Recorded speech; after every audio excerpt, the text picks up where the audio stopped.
Olá pessoal, estamos de volta, como é que vocês estão, empolgados ou não? Enfim, espero que estejam, né? Afinal de contas a gente está com o direito penal, né? Então vamos lá, firmes e fortes com o direito penal, vamos à questão de número 21, vamos estudar os crimes contra a honra, exatamente os crimes contra a honra que tem uma frequência muito grande nas provas da OAB, né? Lembro a vocês que agora mesmo, né, no 15º exame de segunda fase, uma das peças, né, aliás, a peça queixa-crime exigia uma abordagem sobre os crimes contra a honra, eram crimes contra a honra praticados pela internet, então vai e vem os crimes contra a honra aparecem nas provas da OAB, seja na primeira, seja na segunda fase, então tenha muito cuidado mesmo com os crimes contra a honra, você não pode realmente deixar de saber os crimes contra a honra, saber o que são os crimes contra a honra, quais são os crimes contra a honra, né, como eles se caracterizam, porque senão você vai se prejudicar numa questão que não tem uma tanta exigência assim. Não é uma matéria tão complicada como, por exemplo, é o nexo de causalidade. Não é uma matéria tão complicada como é, por exemplo, a teoria do erro. Não é uma matéria tão complicada quanto é, por exemplo, a matéria de prescrição penal, tá? Mas é uma matéria muito importante, fácil e importante. Você vai estudar, você vai entender. Vamos fazer um resumo geral agora para a gente, inclusive, responder a essa questão que trata da matéria. Vamos lá, então? Questão 21 na sua tela. Veja o que diz. Ao tomar conhecimento de um roubo ocorrido nas adjacências de sua residência, Caio compareceu à delegacia de polícia e noticiou o crime, alegando que vira Tício, seu inimigo capital, praticar o delito, mesmo sabendo que seu desafeto se encontrava na Europa na data do fato. Em decorrência do exposto, foi instaurado inquérito policial para apurar as circunstâncias do ocorrido. Olha só o que Caio fez. Ele compareceu à delegacia de polícia e noticiou a infração praticada, dizendo que foi Tício, o seu inimigo realmente capital, praticar o delito, mesmo sabendo que ele se encontrava na Europa na data do fato. Será que isso de fato é um crime contra a honra? Vamos lá, vamos esquematizar isso numa tela em branco que vai aparecer agora no seu monitor. Vamos esquematizar os crimes contra a honra, ver quais são as diferenças entre eles e verificar se isso realmente é um simples crime contra a honra ou se trata de uma outra infração penal de natureza mais grave. Vamos lá? Então vamos lá, crimes contra a honra. Nós temos três formas. O primeiro crime contra a honra tratado pelo Código Penal é o crime de calúnia. A calúnia é mencionada pelo artigo 138 do Código Penal brasileiro, tá certo? Calúnia 138 do Código Penal. O que caracteriza a calúnia? Quais são seus elementos caracterizadores? Primeiro, a calúnia é caracterizada por uma atribuição de fato determinado contra a vítima. Então você só tem calúnia quando há a atribuição de um fato determinado contra a vítima. Não pode ser um fato genérico, tá certo? Tem que ser um fato determinado, um fato específico. Outra coisa, esse fato tem que ser falso, não pode ser verdadeiro. É por isso que a calúnia admite de forma muito ampla a chamada exceção da verdade. Só há 3 casos em que não cabe a exceção da verdade na calúnia. Mas a regra é que na calúnia caiba a exceção da verdade, porque, afinal de contas, o que caracteriza o tipo penal do artigo 138 é a atribuição de um fato determinado e falso, tá certo? Outra característica que a gente vai esquematizar. A calúnia, além de se constituir como atribuição de um fato determinado, é a atribuição de um fato determinado falso e um fato criminoso. Não pode ser contravenção. Não pode ser um fato contravencional, tá certo? Então, quando você tem um crime de calúnia, você está atribuindo a alguém um fato determinado, um fato que seja falso e um fato que seja de caráter criminoso. Não pode nem ser uma contravenção penal. O fato não pode ter uma característica de contravenção. Outra coisa importante é que necessariamente esse fato é ofensivo a uma ofensa à honra objetiva da vítima, que é justamente a sua reputação. o conceito que as pessoas fazem sobre a vítima, beleza? Isso é calúnia, tá certo? Vamos ver a difamação tratada no artigo 139. Muita gente confunde a difamação com a calúnia, mas são infrações penais diferentes, parecidas, mas distintas, a partir de alguns elementos específicos. Vamos lá? Olha só, no seu material, então vamos lá. 2. Difamação. A difamação é tratada pelo artigo 139 do Código Penal. A difamação se caracteriza, como na calúnia também, por uma atribuição de fato determinado. Eu tenho que ter um fato determinado.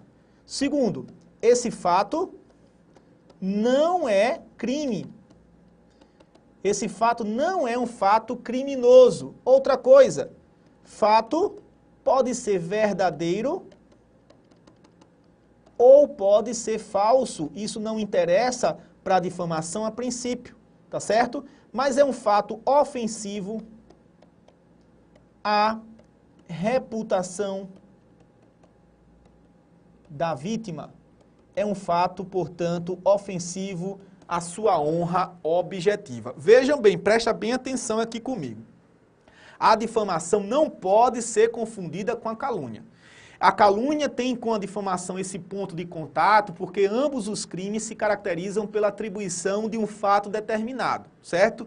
Sendo que na calúnia o fato é falso e criminoso. Na difamação, esse fato pode ser verdadeiro ou falso, não interessa, mas ele nunca pode ter a natureza de crime.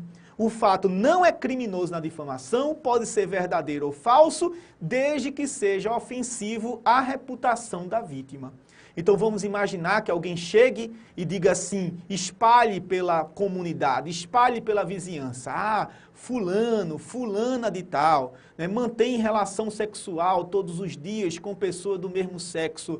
Enfim, o fato pode ser, obviamente, até verdadeiro, não importa, não é considerado um crime, na verdade é o exercício pleno da liberdade daquela pessoa e ninguém tem nada a ver com isso. Se a pessoa então saiu espalhando pela comunidade como forma de ofender a reputação da vítima, como forma de ofender a sua imagem perante as outras pessoas, pratica o crime de difamação. O fato foi atribuído em caráter determinado, o fato não é crime, pode até ser verdadeiro, não importa, mas se foi praticada a conduta como forma de ofender a imagem da vítima perante a coletividade, a difamação estará caracterizada. Tranquilo? Só existe um caso em que a difamação admite exceção da verdade. A exceção da verdade só é admitida na difamação quando o fato for atribuído a funcionário público no exercício de sua atividade pública, como diz o Código Penal, tá? Justamente porque na difamação o fato pode ser verdadeiro.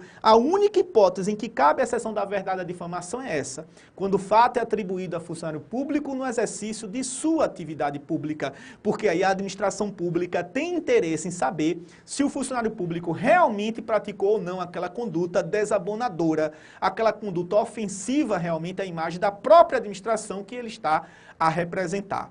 Mas nem calúnia nem difamação se confundem com o crime de injúria. Vamos lá então, no nosso esquema, na nossa tela, terceiro ponto, injúria. A injúria vem tratada no artigo 140 do Código Penal. A injúria se caracteriza especificamente pela prática de atos humilhantes contra a vítima ou pela manifestação de juízos depreciativos. Então eu posso ter a injúria tanto pela prática de atos de natureza aviltante, quanto também pela manifestação de juízos depreciativos. Na injúria não há atribuição de fato determinado. Ou você pratica esses atos de natureza humilhantes, ou você pratica esses juízos depreciativos, manifesta esses juízos depreciativos contra a vítima para ofender, né, a honra subjetiva dela. Na verdade, a honra subjetiva diz respeito ao conjunto de atributos físicos ou morais da vítima, diz respeito, portanto, ao seu decoro e à sua dignidade. É o que configura, portanto, a injúria.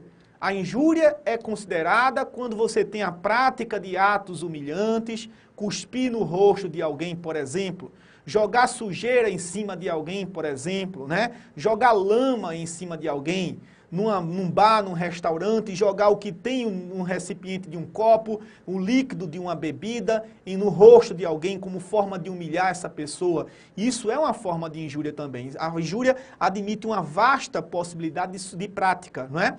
Porque, na verdade, a injúria não se considera pela atribuição de fato determinado. A atribuição de fato determinado ou caracteriza calúnia ou caracteriza difamação. Mas também manifestação de juízo depreciativo. Chamar alguém de imbecil, de idiota, de retardado, etc. De homem traído, que é outra forma também de ofender, não vou falar expressão feia. Enfim, então você tem várias maneiras de ofender a pessoa da vítima, de manifestar esse juízo depreciativo que leva a ofensa ao conceito que a vítima faz de si, à sua dignidade, ao seu decoro. Isso é o que configura realmente o delito de injúria. E na injúria não cabe a exceção da verdade. Não vá marcar nenhuma alternativa numa prova de FGV dizendo que na injúria cabe a exceção da verdade, porque a exceção da verdade é impossível nesse tipo de infração. Tranquilo? Pois bem, mas tem um probleminha na questão que foi apresentada. O probleminha é o seguinte, vamos lá voltar ao enunciado para ver se a gente pode enquadrar essa hipótese mencionada no exame, né, de ordem, nessa questão do exame de ordem, como algum dos crimes contra a honra. Vamos voltar lá? Estou na sua tela, vamos ler aí, olha só. Ao tomar conhecimento de um roubo ocorrido nas adjacências de sua residência, Caio compareceu à delegacia de polícia e noticiou o crime, alegando que vira Tício, seu inimigo capital, praticar o delito, mesmo sabendo que seu desafeto se encontrava na Europa na data do fato. Em decorrência do exposto, foi instaurado um inquérito policial para apurar as circunstâncias do ocorrido. Olha só, nessa situação específica, o Caio, ele queria realmente ofender a honra do Tício, não tenha dúvida, imputando a Tício a prática de um crime que ele sabia que Tício não tinha cometido. Aí você vai pensar de imediato que houve a prática do crime de calúnia, mas tome cuidado. Cuidado por quê? Porque nesse caso o agente fez mais do que ofender. O Caio fez muito mais do que ofender a honra objetiva de Tício. Ele deu causa à instauração de um inquérito policial. Ele compareceu à delegacia de polícia e lá na delegacia de polícia ele foi noticiar, registrar a ocorrência, noticiar um crime, dizendo que Tício havia praticado um crime que ele sabia, Caio, que Tício não tinha cometido, até porque Tício estava numa viagem. Então não era a intenção de Caio somente ofender a imagem, a honra objetiva de Tício. Ele queria movimentar desnecessariamente o aparelhamento policial do Estado. Talvez até para prejudicar ainda mais Tício, mas ele terminou tendo essa intenção, esse desejo de movimentar desnecessariamente o aparelhamento, no caso administrativo, policial do Estado. E isso configura um crime mais grave. Isso configura um delito contra a administração da justiça, o crime do artigo 339 do Código Penal, muito parecido com a calúnia, mas diferente. Por que parecido? Porque na calúnia o agente atribui à vítima um fato falso e criminoso, como forma apenas de depreciar sua honra objetiva. Na denunciação caluniosa, além disso, para além de ofender a honra objetiva, o sujeito ativo tem vontade de movimentar desnecessariamente o aparelhamento administrativo, jurisdicional do Estado. E isso é grave. E por isso que o crime é de ação penal pública incondicionada. E por isso que o crime tem uma penalidade muito mais grave do que o crime do artigo 138, que é a simples calúnia. Quer ver? Olha só, artigo 339, vamos abrir aqui, artigo 339, vamos fiscalizar, né, o que Ricardo está dizendo. Denunciação caluniosa é o nome do crime. Diz assim, da causa instauração de investigação policial, de processo judicial, instauração de investigação administrativa, inquérito civil ou ação de improbidade administrativa contra alguém, imputando-lhe crime de que o sabe inocente. E a pena chega a ser de reclusão prisão de 2 a 8 anos, né? Uma pena grave, o dobro da pena do furto simples, uma pena igual ao furto qualificado. Reclusão de 2 a 8 anos, né? Você tem aí a pena da denunciação caluniosa. Muito mais grave do que a pena, né, da calúnia, do artigo 138. A pena máxima da calúnia é detenção de 2 anos. E aqui você tem uma pena de reclusão no mínimo de 2 anos e no máximo de 8 anos, né, de privação de liberdade, o que é extremamente grave. A resposta correta para essa questão é denunciação caluniosa. Não confunda a denunciação caluniosa com a calúnia, tá certo? Faça uma comparação entre o 138 e o 339 do Código Penal. Vamos ver então na sua tela aqui as alternativas. Na sua tela a esse respeito, é correto afirmar que Caio cometeu delito de calúnia na letra A, delito de comunicação falsa de crime na letra B, delito de denunciação caluniosa na letra C e delito crime de falso testemunho. Ele não era testemunha propriamente, né? Ele estava na qualidade realmente ali de vítima da infração penal. Não se tratava de calúnia, porque na verdade a intenção dele foi muito mais do que caluniar. Não era comunicação falsa de crime, porque o crime realmente tinha ocorrido e ele tinha atribuído o crime a uma pessoa. Então realmente o crime é de denunciação caluniosa. Só é você anotar artigo 339 do nosso Código Penal brasileiro. Tranquilo? Vamos a uma próxima questão, a questão de número 22. Ela trata, né, dos critérios para a aferição de inimputabilidade do nosso Código Penal. Aí diz assim: para a aferição da inimputabilidade por doença mental ou desenvolvimento mental incompleto ou retardado, assinale a alternativa que indica o critério adotado pelo Código Penal vigente. Aqui comigo, olha só, presta atenção. O Código Penal, ele tem vários dispositivos que se referem à exclusão da imputabilidade do indivíduo. E quando a gente fala em exclusão da imputabilidade, nós estamos falando das hipóteses de inimputabilidade. A culpabilidade, que é o terceiro elemento do crime, ela exige necessariamente que o indivíduo, que para ser censurado, para ser reprovado, tenha capacidade, tenha aptidão para ser sujeito de reprovação na esfera criminal. O nome que nós damos em direito penal para essa capacidade, para essa aptidão que o indivíduo tem que possuir para ser reprovado criminalmente é imputabilidade. Quando ele não tem capacidade, quando ele não tem aptidão, ele é considerado inimputável. E o Código Penal utiliza alguns critérios para a aferição dessa falta de imputabilidade. Um critério que o Código Penal utiliza é o critério biológico. Não sei se você lembra, mas o Código Penal adota esse critério biológico. Para o critério biológico, o que é que acontece com ele? No critério biológico, o que basta para você analisar, para verificar a inimputabilidade, o que basta você analisar é somente se o indivíduo possui alguma doença mental, ou desenvolvimento mental incompleto, ou desenvolvimento mental retardado, ou de alguma forma um desenvolvimento mental ainda imaturo. Só isso. Não interessa se o agente tem ou não capacidade de entender o que faz. Não interessa se ele consegue se determinar de acordo com esse entendimento. Para o critério puramente biológico, a única coisa que interessa é se o indivíduo tem doença mental só. Ou então, se ele tem desenvolvimento mental incompleto, pronto. Se ele tem desenvolvimento mental retardado ou desenvolvimento mental imaturo, ponto, e acabou-se. Não se discute mais absolutamente nada. Apenas a questão biológica é aferida para se constatar essa falta de capacidade. O Código Penal não adota esse critério biológico como regra. Ele adota sim o critério biológico, mas não como regra. O Código Penal adota o critério biológico dentro do seu artigo 27, quando ele define a inimputabilidade pela menoridade.